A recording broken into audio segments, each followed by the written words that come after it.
So, good morning Bailey House, and welcome to B8's Assembly. Now, B8 are doing an assembly on the UN World Habitat Day, so because the theme of World Habitat Day is sustainable transport, they've asked me to just use sustainable transport this weekend. And it's quite annoying because I'm quite a lazy person and I like driving my car, but just for B8, just for you guys, I'm going to try and use sustainable transport today. Okay. So the first form of sustainable transport we're going to use is walking. So I'm going to walk to my bicycle out here.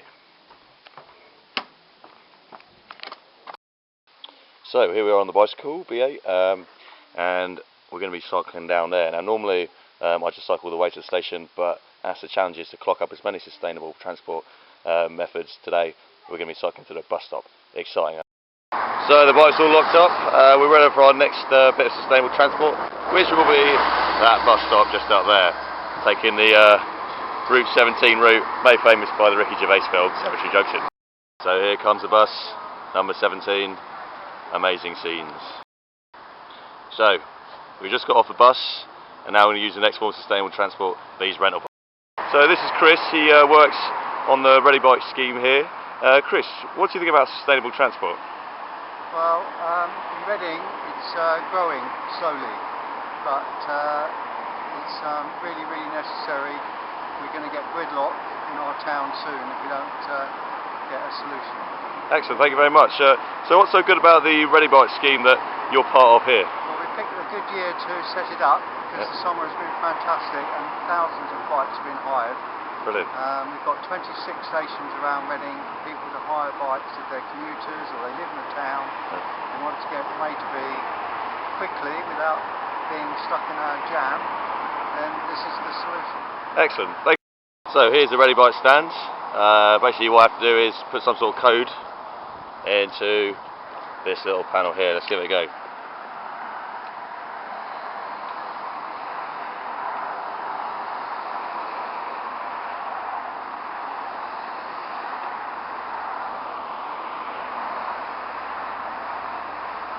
Rent a bike, number 3.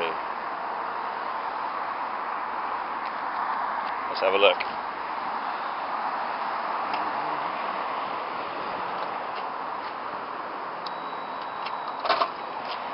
And there we have it, our rental bike. So here we're on the rental bike and we're going to be carrying on down there.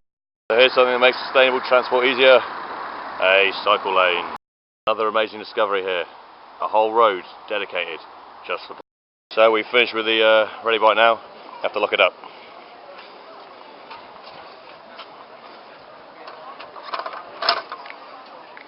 You can see a lot of people here in Reading, at Reading Station, using sustainable transport. As well as that, we won't be using that today, but here are some coaches, also very.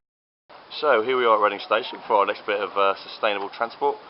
There's the new station that's been built over there, but first we need to speak to some sustainable transport. So here we have Massey, he's a regular user of sustainable transport. What's the advantages of sustainable transport in Reading? How do you think it could be improved, mate? How can it be improved if it all linked up for a bit more information and stuff like that? You know, it's got, mind you, it's pretty modern, isn't it? Yeah. It's pretty whiz, but if you could just keep all the traffic out of the town centre, apart from buses and taxis and bikes, then that would improve it. You know, that's the only way that would work. You know, I don't know why cars have to come in the town centre. Yeah. And, well, people should leave them alone anyway. There's a great transport system into Reading from wherever you are. It's really good buses and all, they're quite sociable. Thank you very much, mate. Thank you. Thank you. So this is Dave Murter, he works on the Great Western Line as a train engineer. Dave, what are the advantages of sustainable transport? I think it's a benefit for everyone because it's very good for the environment. It should be encouraged that people don't use their cars to go to work, a 3 or 4 mile journey every day. Yeah. Use buses where you can, use trains where you can. There are disadvantages with electrification because it is ugly on the eye, I feel, but nevertheless I think it is the way forward. Generally it's going to be hopefully cheaper fares in the long run, but councils have got to work with people like Transport for London, so everything's integrated, and the way forward is that you have link-ups of timetables and things like that rather than disjointed where you've got several different companies operating on the main line. Thanks, Dave. Excellent. So we have our ticket. That's going to go in here somewhere. And here we are in the station. Amazing. Let's have a look to see where our train is. We need to go to Ealing Broadway. So there's a train we're going to be getting on for some sustainable transport to Brentford. Let's see if we can get on. There's some windows. Ah, the door. Marvellous. There's the train.